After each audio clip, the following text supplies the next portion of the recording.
ಸರ್ಕಾರಿ ಸ್ವಾಮ್ಯದ ಎನ್ಎಂಡಿಸಿ ಕಂಪನಿಯ ಅಕ್ರಮ ಕಬ್ಬಿಣ ಅದಿರು ಸಾಗಾಟ ಪ್ರಕರಣ ರಾಜ್ಯ ಸರ್ಕಾರ ಗಂಭೀರವಾಗಿ ಪರಿಗಣಿಸಿದೆ. ಅರಣ್ಯ ಪ್ರದೇಶದಿಂದ ಅಕ್ರಮವಾಗಿ ಅದಿರು ಸಾಗಾಟ ಮಾಡಿರುವ ಆರೋಪದ ಹಿನ್ನೆಲೆಯಲ್ಲಿ ತನಿಖೆಗೆ ಆದೇಶಿಸಲಾಗಿದೆ. ಇನ್ನು ಏಷ್ಯಾನೆಟ್ ಸುವರ್ಣ ನ್ಯೂಸ್ ಅಕ್ರಮವಾಗಿ ಅದಿರು ಸಾಗಾಟದ ಬಗ್ಗೆ ವಿಸ್ತೃತ ವರದಿ ಬಿತ್ತರಿಸಿತ್ತು. ಈಗ ಅರಣ್ಯ ಸಚಿವ ಈಶ್ವರ್ ಖಂಡ್ರೆ ಸೂಚನೆಯಂತೆ ಎಪಿಸಿಸಿಎಫ್ ನೇತೃತ್ವದ 3 ಸದಸ್ಯರ ತಂಡ ರಚನೆಗೊಂಡಿದ್ದು 1 ವಾರದ ಒಳಗೆ ವರದಿ ಸಲ್ಲಿಸುವುದಕ್ಕೆ ಸೂಚಿಸಲಾಗಿದೆ. ಪ್ರಕರಣಕ್ಕೆ ಸಂಬಂಧಿಸಿದಂತೆ ಈಗಾಗಲೇ 4ರನ್ನ ಬಂಧಿಸಲಾಗಿದ್ದು ಸಾವಿರಾರು ಮೆಟ್ರಿಕ್ ಟನ್ ಅಕ್ರಮ ಕಬ್ಬಿಣ ಅದಿರನ್ನ ಜಪ್ತಿ ಮಾಡಲಾಗಿದೆ. ರಾಜ್ಯದ ಜೈಲಿನಲ್ಲಿರುವ ಖೈದಿಗಳಿಗೆ ಗುಡ್ ನ್ಯೂಸ್ ಕೊಟ್ಟಿದೆ ಸರ್ಕಾರ. ಕರ್ನಾಟಕ ಕಾರಾಗೃಹ ಇಲಾಖೆ ಖೈದಿಗಳಿಗೆ ನೀಡುತ್ತಾ ಇರುವ ದಿನಗೂಲಿಯಲ್ಲಿ 5% ಹೆಚ್ಚಳ ಮಾಡೋದಕ್ಕೆ ಕಾರ್ಮಿಕ ಇಲಾಖೆಗೆ ಪತ್ರ ಬರೆದು ಶಿಫಾರಸು ಮಾಡಲಾಗಿದೆ. ಸದ್ಯ ದೇಶದಲ್ಲೇ ಅತಿ ಹೆಚ್ಚು ಕೂಲಿ ನೀಡುತ್ತಾ ಇರುವ ರಾಜ್ಯವಾಗಿ ಕರ್ನಾಟಕ ಮೊದಲ ಸ್ಥಾನದಲ್ಲಿದೆ. ಇತರ ರಾಜ್ಯಗಳಿಗೆ ಹೋಲಿಸಿದರೆ ಇಲ್ಲಿ ದುಪ್ಪಟ್ಟು ಮಟ್ಟದ ಕೂಲಿ ನೀಡಲಾಗ್ತಾ ಇದೆ. 2ನೇ ಸ್ಥಾನದಲ್ಲಿರುವ ಕೇರಳ ರಾಜ್ಯದಲ್ಲಿ ಖೈದಿಗಳಿಗೆ ಸಿಗ್ತಾ ಇರುವ ಕೂಲಿ ಕೇವಲ 219 ರೂಪಾಯಿ ಮಾತ್ರ ಎನ್ನಲಾಗಿದೆ. ಏಷ್ಯಾನೆಟ್ ಸುವರ್ಣ ನ್ಯೂಸ್ಗೆ ಎಕ್ಸ್ಕ್ಲೂಸಿವ್ ಮಾಹಿತಿ ಸಿಕ್ಕಿದ್ದು, ಕೌಶಲ್ಯ ರಹಿತ ಖೈದಿಗಳಿಗೆ 524 ರೂಪಾಯಿ ಕೂಲಿ ನೀಡಲಾಗುತ್ತೆ. ಸಾಧಾರಣ ಕೌಶಲ್ಯ ಹೊಂದಿರುವವರಿಗೆ 548 ರೂಪಾಯಿ, ಕೌಶಲ್ಯ ಹೊಂದಿರುವ ಖೈದಿಗಳಿಗೆ 615 ರೂಪಾಯಿ, ಅತಿ ಹೆಚ್ಚು ಕೌಶಲ್ಯ ಹೊಂದಿರುವವರಿಗೆ 663 ರೂಪಾಯಿ ಕೂಲಿಯನ್ನ ಸರ್ಕಾರ ನೀಡುತ್ತಾ ಇದೆ. ಈಗ 5% ಹೆಚ್ಚಿಗೆ ನೀಡೋದಕ್ಕೆ ಜೈಲಾಧಿಕಾರಿಗಳಿಂದ ಶಿಫಾರಸು ಮಾಡಲಾಗಿದೆ. 12ನೇ ಶತಮಾನದಲ್ಲಿ ಗತ ವೈಭವ ಮೆರೆದ ಐತಿಹಾಸಿಕ ಬಸವ ಕಲ್ಯಾಣ ಕೋಟೆ ಹಾಳು ಕೊಂಪೆಯಾಗಿ ಮಾರ್ಪಟ್ಟಿದೆ.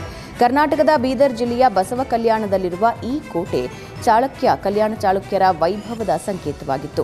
ಶರಣರ ಯುಗದ ಅಮೂಲ್ಯ ಸ್ಮಾರಕವಾಗಿದೆ. ಆದರೆ ಇದೇ ಕೋಟೆ ಬಿರುಕು ಬಿಟ್ಟ ಗೋಡೆಗಳಿಂದ ಕುಸಿಯೋ ಹಂತಕ್ಕೆ ತಲುಪಿದೆ. ಗಿಡಗಂಟೆಗಳಿಂದ ಮುಚ್ಚಿಹೋಗ್ತಾ ಇರುವ ಕೋಟೆ ಆವರಣದಲ್ಲಿ ಇತಿಹಾಸ ಪ್ರಸಿದ್ಧ ರಂಗೀನ್ ಮಹಲ್, ದರ್ಬಾರ್ ಹಾಲ್, ನೃತ್ಯ ಶಾಲೆ, ಬಾರೂದ್ ಖಾನಾ ಎಲ್ಲವೂ ಹಾಳಾಗಿದೆ. ನಿತ್ಯ ನೂರಾರು ಪ್ರವಾಸಿಗರು ಭೇಟಿ ನೀಡ್ತಾ ಇದ್ರೂ ಮೂಲಭೂತ ಸೌಕರ್ಯಗಳ ಕೊರತೆ ಕಾಡ್ತಾ ಇದೆ. ಸ್ವಚ್ಛತೆ ಇಲ್ಲದೆ ಹಾವು ಚೇಳುಗಳ ಭಯ ಕೂಡ ಎದುರಾಗ್ತಾ ಇದೆ. ಕೆಲವೆಡೆ ಕಾಲೇಜು ಯುವಕ ಯುವತಿಯರ ಮೋಜು ಮಸ್ತಿ ಕೇಂದ್ರವಾಗಿರೋದು ಆತಂಕಕ್ಕೆ ಕಾರಣವಾಗಿದೆ. ಪ್ರವಾಸೋದ್ಯಮ ಇಲಾಖೆ ಅಧಿಕಾರಿಗಳ ನಿರ್ಲಕ್ಷ್ಯಕ್ಕೆ ಜನ ಆಕ್ರೋಶ ಹೊರಹಾಕಿದ್ದಾರೆ. ಎಣ್ಣೆ ಕಿಕ್ನಲ್ಲಿ ಮಹಿಳೆ ರಸ್ತೆ ಬದಿಯಲ್ಲಿ ಮಲಗಿರುವ ಘಟನೆ ಕೊಪ್ಪಳದಲ್ಲಿ ನಡೆದಿದೆ. ಕೊಪ್ಪಳ ಗದಗ ಹೆದ್ದಾರಿ ಪಕ್ಕದಲ್ಲಿ ಮಹಿಳೆ ಮಲಗಿದ್ದನ್ನ ಕಂಡು ಸ್ಥಳೀಯರು ಗಾಬರಿಯಾಗಿದ್ರು. ತಕ್ಷಣ ಪೊಲೀಸರಿಗೆ ಕರೆ ಮಾಡಿದ್ರು. ನಂತರ ಸ್ಥಳಕ್ಕೆ ಬಂದ ಖಾಕಿ ಮಹಿಳೆಯನ್ನ ರಕ್ಷಣೆ ಮಾಡಿ ಆಸ್ಪತ್ರೆಗೆ ಸೇರಿಸಿದ್ದಾರೆ. ಇನ್ನು ಚಿಂದಿ ಆಯುವ ಮಹಿಳೆ ಅಂತ ತಿಳಿದು ಬಂದಿದ್ದು ಮಾಹಿತಿ ಕಲೆ ಹಾಕ್ತಿದ್ದಾರೆ. ರೈಲಿನಲ್ಲಿ ಪ್ರಯಾಣ ಮಾಡುವ ಪ್ರಯಾಣಿಕರೇ ಎಚ್ಚರ. ಕಳ್ಳತನ, ಅಪಘಾತದ ಬಗ್ಗೆ ರೈಲ್ವೆ ಅಧಿಕಾರಿಗಳು ಎಚ್ಚರಿಕೆ ಕೊಟ್ಟಿದ್ದಾರೆ. ರೈಲ್ವೆ ಪ್ರಯಾಣಿಕರಿಗೆ ಅಪಘಾತ ಹಾಗೂ ಸುರಕ್ಷತೆಯ ಅರಿವು ಮೂಡಿಸಲಾಗ್ತಾ ಇದೆ. ಕಿಟಕಿ ಪಕ್ಕ ಮಲಗಿದ್ದ ಪ್ರಯಾಣಿಕರನ್ನ ಎಚ್ಚರಿಸಿ ಅರಿವು ಮೂಡಿಸಿದ್ರು. ಮಂಡ್ಯದ ರೈಲ್ವೆ ನಿಲ್ದಾಣದಲ್ಲಿ ಪ್ರಯಾಣಿಕರಿಗೆ ಜಾಗೃತಿ ಕಾರ್ಯಕ್ರಮ ಆಯೋಜಿಸಲಾಗಿತ್ತು. ಎಎಸ್ಐ ಬಸವರಾಜ ಹೊಟ್ಟಾರ್ ನೇತೃತ್ವದಲ್ಲಿ ಜಾಗೃತಿ ಮೂಡಿಸಲಾಯಿತು. ಹಳಿಗಳನ್ನು ದಾಟೋದು, ಚಲಿಸುವ ರೈಲಿನಲ್ಲಿ ಹತ್ತೋದು, ಇಳಿಯೋದು ಅಪಾಯಕಾರಿ ಮತ್ತು ಶಿಕ್ಷಾರ್ಹ ಅಪರಾಧ ಅಂತ ಎಚ್ಚರಿಕೆ ನೀಡಿದ್ರು. ಜೊತೆಗೆ ಕಳ್ಳತನ, ಫುಟ್ಬೋರ್ಡ್ ಪ್ರಯಾಣ, ಲಗೇಜ್ ಬಗ್ಗೆ ಎಚ್ಚರ ವಹಿಸಿ ಅಂತ ಅರಿವು ಮೂಡಿಸಿದ್ರು. ಬೆಂಗಳೂರಿನ ಜ್ಞಾನಜ್ಯೋತಿ ಸಭಾಂಗಣದಲ್ಲಿ ಉನ್ನತ ಶಿಕ್ಷಣ ಇಲಾಖೆಯಿಂದ ಎಇಡಿಪಿ ಕಾರ್ಯಕ್ರಮ ಆಯೋಜಿಸಲಾಗಿತ್ತು. ಪ್ರಯೋಗ, ಪ್ರಗತಿ ಮತ್ತು ಪ್ರಯೋಜನ ಶೀರ್ಷಿಕೆಯಡಿ ಕಾನ್ಕ್ಲೇವ್ ಹಮ್ಮಿಕೊಳ್ಳಲಾಗಿತ್ತು.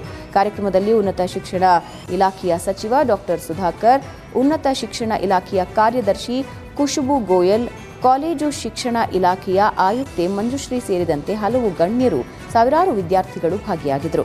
ಕಾರ್ಯಕ್ರಮ ಉದ್ದೇಶಿಸಿ ಮಾತನಾಡಿದ ಸಚಿವ ಎಂಸಿ ಸುಧಾಕರ್, ಉನ್ನತ ಶಿಕ್ಷಣ ಅನ್ನೋದು ಕೇವಲ ಪ್ರಮಾಣ ಪತ್ರಕ್ಕಾಗಿ ಮಾತ್ರ ಆಗಬಾರದು, ಬದುಕಿನ ಮೌಲ್ಯಗಳನ್ನು ಅರಿತುಕೊಳ್ಳೋದಕ್ಕೆ ಸಹಕಾರಿಯಾಗಬೇಕು ಅಂತ ಹೇಳಿದರು. ತೋಟಗಳಲ್ಲಿ ಕೆಲಸ ಮಾಡುವ ಕಾರ್ಮಿಕರಿಗೆ ಡಿಎಫ್ಒ ಸೌರಭ್ ಕುಮಾರ್ ಕಾಡಾನೆಗಳ ಬಗ್ಗೆ ಎಚ್ಚರಿಕೆಯಿಂದ ಇರುವಂತೆ ಜಾಗೃತಿ ಮೂಡಿಸಿದರು. ಬೇಲೂರು ತಾಲೂಕಿನ ಅರೇಹಳ್ಳಿ ಹೋಬಳಿ ವ್ಯಾಪ್ತಿಯ ಉತ್ತೋಳ ಎಸ್ಟೇಟಿನ ಆವರಣದಲ್ಲಿ ನೇಚರ್ ಕನ್ಸರ್ವೇಷನ್ ಫೌಂಡೇಶನ್, ಮೈಸೂರು ಹಾಗೂ ಅರಣ್ಯ ಇಲಾಖೆಯ ಸಂಯುಕ್ತಾಶ್ರಯದಲ್ಲಿ ಜಾಗೃತಿ ಕಾರ್ಯಕ್ರಮ ನಡೆಯಿತು.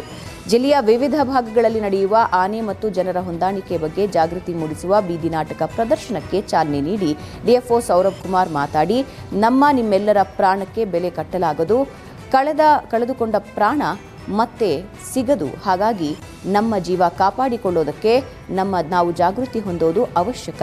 ಒಂದಿಷ್ಟು ಹಣ ಸಂಪಾದಿಸೋದಕ್ಕೆ ಊರು ಬಿಟ್ಟು ಇಲ್ಲಿಗೆ ವಲಸೆ ಬಂದಿದ್ದೀರಾ, ನಿಮ್ಮ ಪ್ರಾಣ ನಮಗೂ ಮುಖ್ಯ. ಹಾಗಾಗಿ ತೋಟ ಗದ್ದೆಗಳಲ್ಲಿ ಕೆಲಸಕ್ಕೆ ತೆರಳೋ ಮೊದಲು ಕಾಡಾನೆಗಳ ಚಲನವಲನಗಳ ಬಗ್ಗೆ ಮಾಹಿತಿ ಪಡೆದುಕೊಳ್ಬೇಕು ಅಂದರು. ಹಂಪಿ ಉತ್ಸವದ ಸಂಭ್ರಮದ ನಡುವೆ ಬೆಂಕಿ ಅವಘಡವೊಂದು ನಡೆದಿದೆ. ಹಂಪಿ ಉತ್ಸವ ವೇದಿಕೆಯ ಮುಂಭಾಗದಲ್ಲೇ ಬೆಂಕಿ ಹೊತ್ಕೊಂಡಿದ್ದು ಕೆಲಕಾಲ ಆತಂಕದ ವಾತಾವರಣ ನಿರ್ಮಿಸಿತ್ತು. ಕಾರ್ಯಕ್ರಮಕ್ಕೆ ಸಿಎಂ ಆಗಮಿಸ್ತಾ ಇದ್ದಂತೆ ಪಟಾಕಿ ಸಿಡಿಸಿ ವೆಲ್ಕಮ್ ಮಾಡಿದ್ರು. ಆದರೆ ಪಟಾಕಿಯ ಬೆಂಕಿ ಕಿಡಿ ಕಸದ ರಾಶಿಗೆ ತಗುಲಿದ್ದರಿಂದ ದೊಡ್ಡ ಮಟ್ಟದಲ್ಲಿ ಬೆಂಕಿ ಕಾಣಿಸಿಕೊಂಡಿತ್ತು. ವೇದಿಕೆ ಮುಂಭಾಗದಲ್ಲೇ ಜನ ಕುಳಿತಿದ್ದ ಹಿಂಭಾಗದಲ್ಲೇ ಬೆಂಕಿ ಕಾಣಿಸಿಕೊಂಡಿತ್ತು. ಕೂಡಲೇ ಅಗ್ನಿಶಾಮಕ ಸಿಬ್ಬಂದಿ ಸ್ಪಾಟ್ಗೆ ದೌಡಾಯಿಸಿ ಬೆಂಕಿ ನಂದಿಸುವಲ್ಲಿ ಯಶಸ್ವಿಯಾಗಿದ್ದಾರೆ.